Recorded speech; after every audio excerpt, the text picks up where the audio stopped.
I am going to tell you something I have never said to another person, not even my daughter, not even the crew that stayed with me through all of it.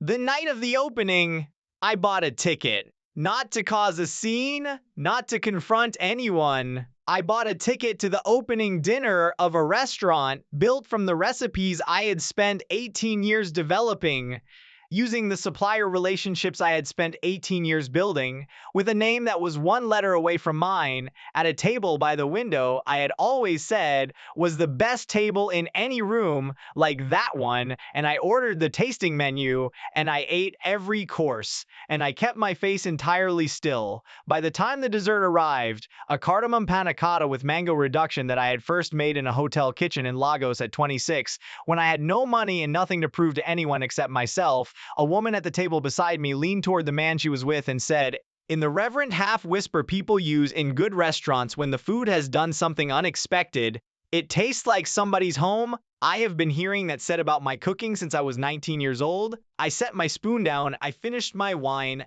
I folded my napkin in the exact way my mother taught me, which is the way I have taught everyone who has ever worked at my pass, and I left a 20% tip for a server who had nothing to do with any of this and who had done her job well, and I walked out into the November cold and stood on the sidewalk for a while looking at the name above the door. Della, one letter. My name is Delia Okafor. I am 43 years old. I have been a chef for 24 years and a restaurateur for 18. And until 14 months before that opening night, I had believed, with the kind of conviction you build slowly out of 10,000 early mornings and 1,000 failed dishes, and the particular stubbornness of a woman who was told, more than once in her early career, that the food she cooked was interesting but perhaps too specific for a broad audience, that the thing I had built was mine. I was right about that. I just wasn't right about who I had let inside it. Let me take you back to the beginning. Not the obvious beginning, not the part where I found out, the part that explains why I didn't make a scene when I did. I grew up in my grandmother's kitchen in Enugu, Nigeria, and in my mother's kitchen in Southeast Houston, and in a Mexican restaurant on Telephone Road where I washed dishes at 14 and watched the line cooks the way some children watch television, with complete absorbed attention, learning the grammar of a language nobody had formally taught me.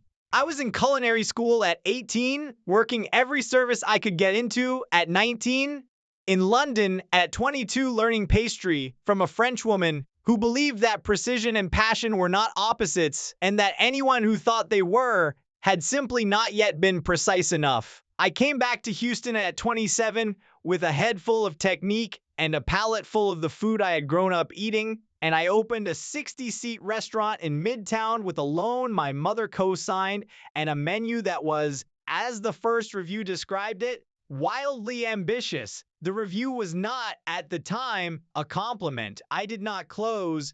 I adjusted. I listened. I cooked.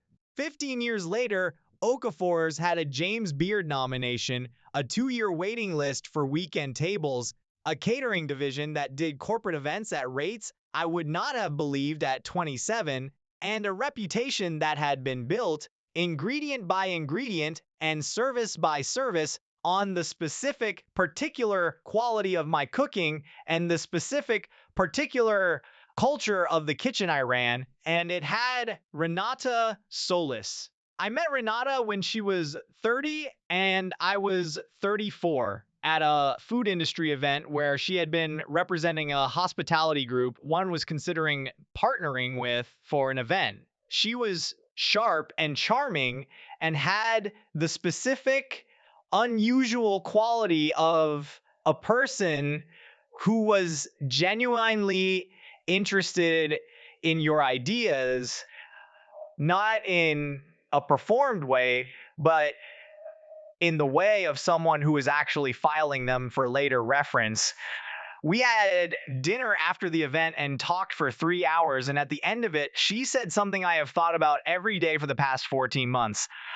I think what you've built is remarkable. I would love to help it grow. I need to tell you something about Renata that matters for everything that comes after, which is that she was good at her job, not a performance of being good, not an approximation that fooled me, actually genuinely good in ways that made Okafor's stronger in the years she was inside it. The catering division was her design, her relationships, her instinct about which corporate clients would become repeat business and which wouldn't. She built it from a part time side operation into a department with 3 full-time staff and a booking calendar that ran 8 months out. I cannot tell this story honestly without acknowledging that, because otherwise the story makes no sense. The story of how I missed what was happening is the story of a person who had earned so much trust that the trust itself became the cover. That is the particular quality of the most costly betrayals. They aren't committed by people you never trusted. They are committed by people you trusted for good reasons for a long time, and who turned out to have been doing something else alongside the real thing the whole time. I believed her. That was not stupidity. That was a reasonable response to a person who was, for several years, exactly what she appeared to be: a gifted operator who understood the business side of hospitality in ways I didn't, who built the catering division from a small side revenue into something that doubled the restaurant's annual income, who knew how to talk to investors and vendors and city permit offices with the efficiency of someone who had been doing it for years. She became my business partner. I gave her 30% of the catering operation. I gave her access to the supplier accounts, the event contracts, the recipe archive I had been building since my hotel kitchen years. Not the full archive, not the recipes I kept only in my head and in my hands, but the documented ones, the ones I had written down because I intended to eventually publish a cookbook and wanted records. I gave her a seat at every table that mattered. My daughter Camille was 9 when Renata came into the business, and 12 when I began to understand what was actually happening. That timing matters. Those 3 years are the years in which Camille grew from a child who helped me prep herbs on Saturday mornings because she liked the kitchen sounds, to a child who could taste a dish and tell me what was missing. She has my palate. She has my grandmother's instinct for what food is supposed to do to a person, which is not just feed them but reach them somewhere specific and personal. I did not teach her this. She was born with it the same way I was born with it, and I recognized it in her the first time she was 3 years old and told me, in the serious voice of a toddler delivering important information, that my pepper soup needed more crayfish.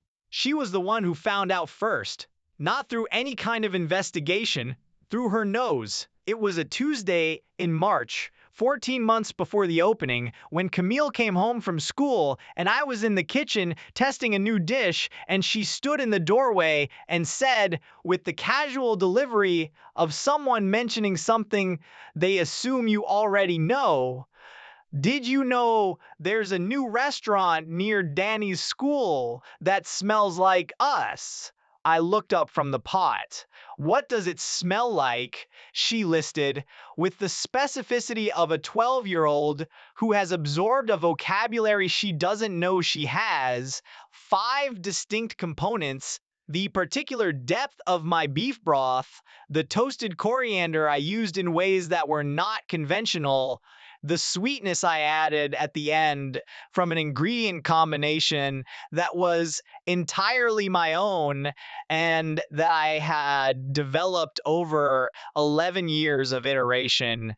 She did not know she was describing my signature. She was simply describing what she had smelled on a street corner near her friend's school, 4 miles from our restaurant. I set down my spoon. I turned off the burner. I sat down at the kitchen table.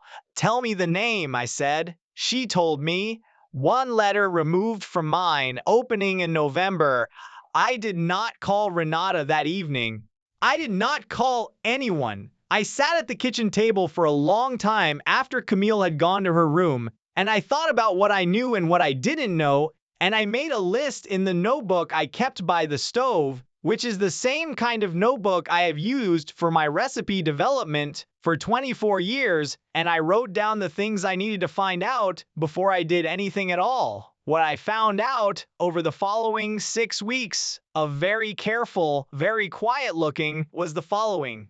Renata Solis had been in conversation with an investor named Graham Ellery since the previous spring. Graham Ellery ran a hospitality fund that had approached me through Renata about a possible investment in Okafor's expansion 18 months earlier, a conversation I had participated in fully, had shared our financials with, had described our vision and our methods and our supplier relationships with the particular transparency of someone who believed they were talking to a future partner rather than a future competitor. The conversation had not moved forward, and I had attributed this to the normal uncertainty of investment discussions. I had not attributed it to the possibility that Renata was already, at that point, in a different kind of conversation with Graham Ellery, one that was not about investing in Okafor's, but in something else, something that would be built using Okafor's infrastructure as its foundation.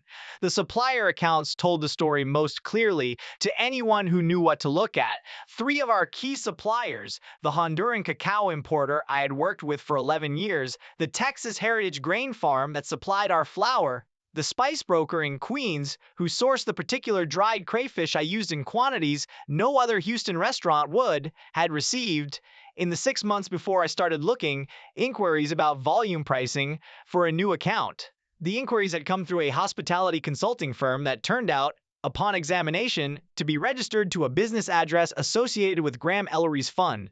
The recipe archive was accessed 47 times in a 14-month period preceding the Della opening through Renata's login credentials at hours that were outside our normal operating pattern. I knew this because our restaurant management software logged access timestamps, a detail that had never mattered before and that mattered enormously now.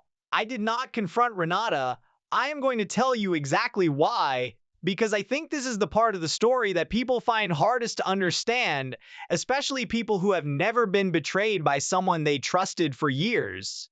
When you are betrayed by a stranger, the correct response is immediate. When you are betrayed by someone who has been inside your work and your thinking and your kitchen for 7 years, the correct response is different, because the betrayal is not just a crime. It is a piece of information about a person you thought you knew. And information requires time to be understood fully before you act on it.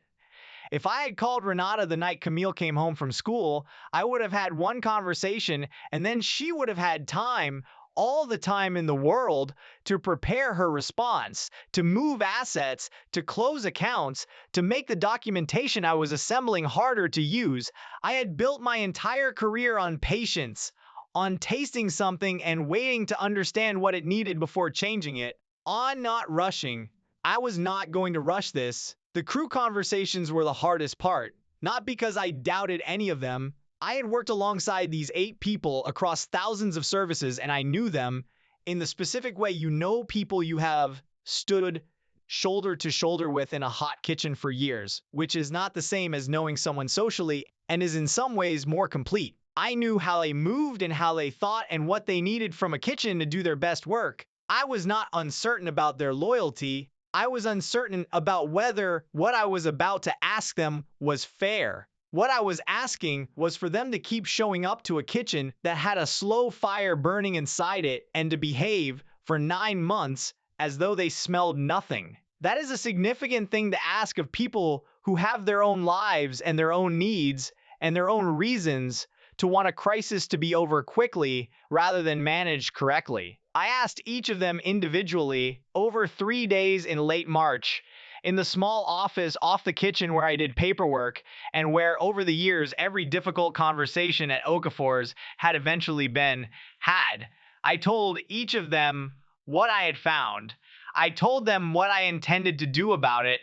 I told them that What I needed from them was their continued presence and their silence and their trust. And I understood if any of them decided that was more than they were able to give, none of them left, not one. Two of them wept briefly in the particular way people weep when they have been carrying a suspicion they were afraid to name and have just been given permission to put it down. Two of them asked questions I answered fully. The others were simply quiet and then nodded and went back to prep. My sous chef, Darren, who had been with me for 9 years and who communicated primarily through what he put on a plate rather than anything he said, stayed behind after his conversation and said, before he went back to work, one sentence: "You've kept this kitchen right for 9 years. Let us help you keep it right now." That was the whole speech. It was enough. I hired an attorney named Patricia Vance who specialized in intellectual property and who came recommended by a chef in Dallas who had been through something similar and who described Patricia as someone who thought like a long-term investor rather than a litigator. I described everything I knew. Patricia described what I needed in order to use it. Over the next 9 months, while Renata continued to come to work and run the catering division and sit in our Tuesday morning meetings and talk about the upcoming season's menu with the ease of someone who has no idea that the person across the table has already been to their other office, I assembled the case piece by piece the way I assembled a new dish, without rushing any element before it was ready, without adding something to the plate before I was certain it would hold. The thing about building a legal case against someone who has been inside your business for 7 years is that the evidence is extensive and the documentation is everywhere if you know where to look. I had years of emails. I had the software access logs. I had the supplier inquiry records obtained by my attorney through legal request. I had a forensic accountant who spent 6 weeks going through the catering division's accounts and found in the gap between revenue collected and revenue reported to the partnership, a discrepancy that had been small enough in any single quarter to be attributable to ordinary variance, and that was across 14 quarters, not attributable to anything ordinary at all. I had something else too, the thing that the law would eventually describe in formal language, but that I thought of privately as simply the most important thing. The recipes they didn't have. Renata had the archive. She had 40% of my documented recipes. She did not have the other 60%, the ones I had developed and kept entirely in my head and in my hands and in the cooking knowledge of the 8 members of my kitchen crew who had worked with me for more than 5 years and who, when I sat each of them down individually in the spring and told them what I had found, sat quietly through what I said and then, without exception, asked what you need from me. They were not surprised. I did not ask them whether they had known. I asked only what they needed to hear from me and what I needed from them, and that was the whole conversation. What I needed from them was what they gave me, which was to keep working with the same quality and consistency they had always brought, and to not say a word to anyone outside that kitchen about any of it, and to trust me with the rest. Loyalty in a kitchen is built across thousands of services. It is not a thing that can be purchased or transferred. It is also not a thing that a person who has only ever seen the kitchen as a business asset rather than a living thing tends to understand. Renata understood menus and margins. She did not understand what my crew would and wouldn't carry for me. That turned out to matter enormously. The filing happened on a Thursday in September, served to Renata at her home address at the time most likely to ensure receipt, which Patricia had some experience in timing correctly. It covered the recipe archive, the supplier relationships documented as trade secrets under our partnership agreement, the catering account discrepancies, and a separate action against Graham Ellery's fund for tortious interference in a business relationship. The amount requested was specific and calculated and based entirely on documented losses and projected damages without a dollar of inflation for emotional impact, because Patricia had advised that specificity and restraint in requested damages tended to produce better outcomes than maximalism. And I had found, in my experience, that this was true of most things. I had not told Camille any of this. She was 12, and then 13. And then in September, the week of the filing, she was 2 weeks into 8th grade, and she was old enough to understand the outline, but not old enough to carry the weight of the specific detail. And I had decided very early on that the thing she needed from me during this period was the same thing she had always needed from me, which was a mother who was present and steady and making good food and showing up to her school events on the correct days. I had not always succeeded at this. There were 3 months in the late spring when I was working 18 hours and sleeping 5. And Camille, who noticed everything, had asked me once if I was okay. I had said yes, because I was, in the way that a person who is doing something extremely difficult is okay. Not fine, not undamaged, but upright and moving forward with a clear sense of where they were going and why. "You're doing the quiet thing," she said, in the tone of a 13-year-old who has lived enough of her life in a professional kitchen to have absorbed its vocabulary along with its smells. In a kitchen, the quiet thing means you found the problem and you're working it out without announcing yourself. "I'm doing the quiet thing," I agreed. She nodded and went back to her homework. That was the whole conversation. It was enough. The legal process moved with the particular pace of legal processes, slower than you want when you're carrying a thing this long, and faster than you expected once it actually starts to move. The discrepancy in the catering accounts produced a settlement demand that Graham Ellery's attorneys responded to with a counter that was, Patricia told me, a sign of a position that did not have strong ground beneath it. The recipe archive, supported by the access log timestamps and a forensic comparison between the documented archive and DELA's menu performed by an expert whom Patricia retained specifically for this, produced a cleaner result. The recipes were mine, the documentation was clear, the access pattern was consistent with deliberate appropriation rather than coincidental similarity. Renata and I did not speak during the process. I had removed her access credentials the morning after the filing and sent a brief, formal email through Patricia's office informing her that her access to the partnership systems had been suspended pending legal resolution of the pending matters. She had sent 2 replies, the first formal and through her own attorney, the second 3 weeks later, not through anyone, a short email directly to me, late at night, that said only, "I thought we were building something together." I read it twice. I did not reply. There was nothing in the email that could be answered in a way that would be useful to either of us, and I had learned over 24 years of cooking that the impulse to explain yourself to a person who has demonstrated they were not listening is almost always better redirected towards something else. Dila opened in November. I bought my ticket and ate the tasting menu and listened to the woman at the next table say the food tasted like somebody's home, and I left a 20% tip and walked out into the cold. The legal resolution came in December, 6 weeks after the opening. DELA's menu was required to be revised to remove the documented recipes and the supplier relationships that had been established under the existing trade secret claims. Graham Ellery's fund was required to make the restaurant restitution payment and to have no further involvement in any enterprise that used Okafor's proprietary information. Renata received no ownership of the catering division assets she had claimed in her counterfiling and settled the account discrepancy claims at a figure my accountant described as covering the documented losses with a reasonable overhead. Patricia called me on the morning the final paperwork cleared and said, in the particular dry tone of an attorney who has been doing this work for 20 years and has learned to deliver outcomes without inflection, "It's done."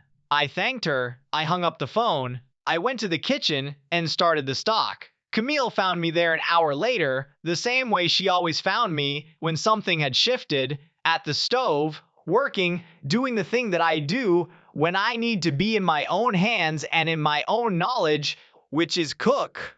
She stood in the kitchen doorway and watched me for a moment, The same way I used to watch the line cooks on Telephone Road, and then she came in and sat at the counter the way she had been sitting at that counter since she was small enough that her feet didn't reach the bottom rung. Is it over? She said. The legal part is over, I said. What comes after the legal part? I thought about how to answer that. Not because I didn't know the answer, but because the answer was the kind that deserves to be given carefully to a 13-year-old who has watched her mother do the quiet thing for 9 months and who deserves to understand what the quiet thing was actually for. You rebuild, I said. You take back what's yours and you rebuild it. And you make it better than it was, not to prove anything to anyone who was watching, but because the work deserves better. Because you deserve better. She was quiet for a moment, turning her glass on the counter the way she always did when she was thinking. Then she said, "Are you angry?" I thought about Malik Rivers, which is not something I literally did, but I thought about what his answer to his son was, which is something I had arrived at on my own. Across 9 months of choosing not to be angry when anger was available, I was angry. Early on.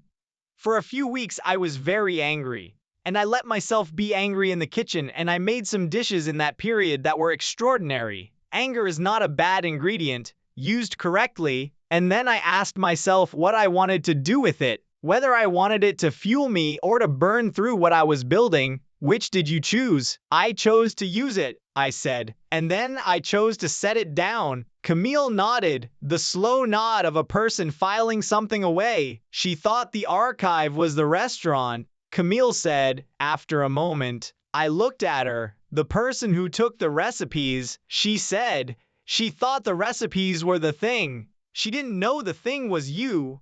I looked at my daughter for a long time, at a 13-year-old who had been sitting in my kitchen since she was old enough to sit upright and who had absorbed, without any formal instruction, a distinction that some people spend entire careers in hospitality failing to learn. That the artifact of a good kitchen is not the menu, not the recipes, not the supplier list. It is the person who decided what all of those things should be, and why, and what they were supposed to do to the person who ate them. That's right, I said. She thought the archive was the restaurant. We ate dinner together that evening, at the small table in the kitchen where we ate most evenings when it was just the two of us, and I made the dish I had been testing the day Camille came home from school 14 months earlier and told me about a restaurant that smelled like us, the dish that had been sitting in my mind unfinished through everything that followed, and I finished it properly for the first time. Camille ate it slowly, with the attentive quiet of someone tasting rather than just eating, and at the end she looked across the table and said, "This one's ready." She was right. She always is with food. There is a thing people in the restaurant industry say about recipes, which is that the recipe is not the food. The recipe is the instruction. The food is what happens between a person who knows what they are doing and ingredients that have their own qualities and a moment in time that will never be exactly repeated. You can copy a recipe and produce something that tastes similar. You cannot copy what produces the recipe. That lives in the person. I have been asked, since all of this became known in the circles where these things become known, whether I feel vindicated, whether the outcome felt like justice, whether I would do anything differently. I feel that things are as they should be, which is not the same as vindicated and is not as clean as justice and is more useful than either. Della is still open. It has revised its menu. It has a different financial backer now. The food is not as good as it was at the opening, which tells me something about what happens when the recipes are separated from the person who understood why they worked. I would do one thing differently. I would have started the notebook sooner, the one I kept by the stove during those 9 months, where I wrote down what I knew and what I needed and what I was doing and why. Not for legal reasons, though it helped for legal reasons, for myself. Because the act of writing down what you know, clearly and specifically, is the act of understanding that you do actually know it. That you have not imagined the ground beneath your feet. That the thing you built is real and has your name on it, even when someone has put a different letter above the door. The notebook is still on the counter. I have been adding to it differently now. not evidence, not timelines, but recipes. The ones I never wrote down, the ones I carried in my head and in my hands for years, protecting them by keeping them close, not realizing that the protection was its own kind of problem. That a recipe kept only in memory is a recipe one person away from being lost. I am writing them for Camille. She doesn't know that yet. She will find out the way I find out most things that are worth knowing, which is gradually when the time is right and the dish is ready.